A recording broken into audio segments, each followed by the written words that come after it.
اب ایک کافر ہے، وہ سفید ریش ہے، سفید داڑھی ہے اس کی، وہ اقرار اسلام کرتا ہے، لا الہ الا اللہ محمد الرسول اللہ، اشہد ان لا الہ الا اللہ وحدہ لا شریک لہ واشہد ان محمدً عبدہ ورسولہ۔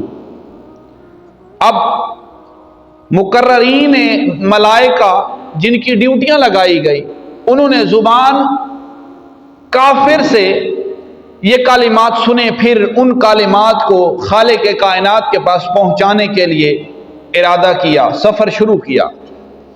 اس کافر کے ان کلمات کو رب ذوالجلال کی بارگاہ میں لے جانے کے لیے اور اس کے گزرے ہوئے زمانے اور گزرے ہوئے وقت اور گزرے ہوئے مدت کے تمام اعمال کو جمع کر کے رب ذوالجلال کی بارگاہ میں پیش کرنے کے لیے سفر شروع کیا۔ درمیان کے اندر اللہ کی طرف سے آنے والے ایک فرشتے سے ملاقات ہوئی، پوچھا کدھر جانا ہوا؟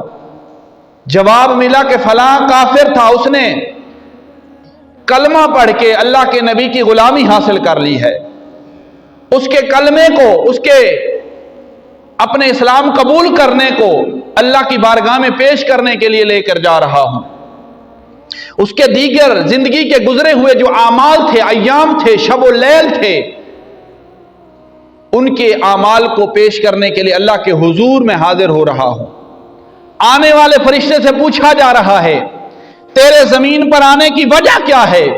جواب ملتا ہے کہ میں فلاں کافر کے اسلام کے قبول کرنے پر اللہ کی طرف سے اسے جنت کی خوشخبری سنانے کے لیے، اس کے سابقہ گناہوں کی بخشش اور مغفرت کا مژدہ سنانے کے لیے اس کافر کے پاس جا رہا ہوں کہ اللہ تعالیٰ نے تجھے اس زبان کے ساتھ جو تو نے میرے پاک نبی کا کلمہ پڑھا ہے، دار اسلام کے اندر تو داخل ہوا ہے، رب تعالیٰ نے تجھے جنت کی خوشخبری سنا دی ہے۔ اب وہی زبان تھی، اس زبان پر کلمہ طیبہ کا اقرار نہ تھا، ہیں جی، کلمہ طیبہ کا اقرار نہ تھا، وہ اللہ کے نبی کا غلام نہیں بنا تھا، اسلام کے اندر داخل نہیں ہوا تھا، لیکن اس نے کیا کیا؟ اس نے کیا یہ کہ اللہ تبارک و تعالیٰ کے پاک نبی کا کلمہ پڑھا اور کلمہ پڑھ کر مسلمان ہو گیا۔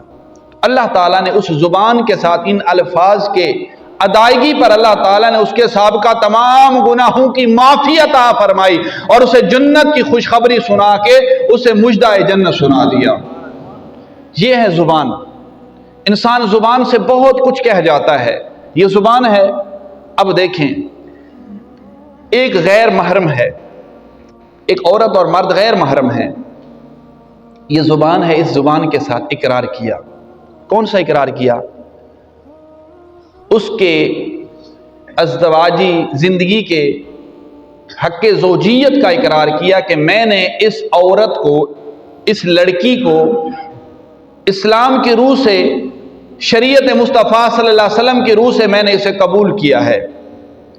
تو اب زبان تھی، اس وقت سے پہلے تک وہ عورت اس کی غیر محرم تھی، لیکن زبان کے اقرار کے ساتھ ہی اسلام نے اسے ایسی خوشخبری سنا دی کہ اسلام نے اس زبان کے اقرار کی وجہ سے اس عورت کو غیر محرم سے محرم بنا دیا، ہیں جی، غیر محرم سے محرم۔ اور پھر یہی زبان تھی، محرم تھی، 3 شبد بولنے سے، 3 حرف، 3 الفاظ بولنے سے، طلاق کے الفاظ تھے، 3 طلاق کے الفاظ بولنے سے اب وہ جو محرم تھی غیر محرم بن گئی۔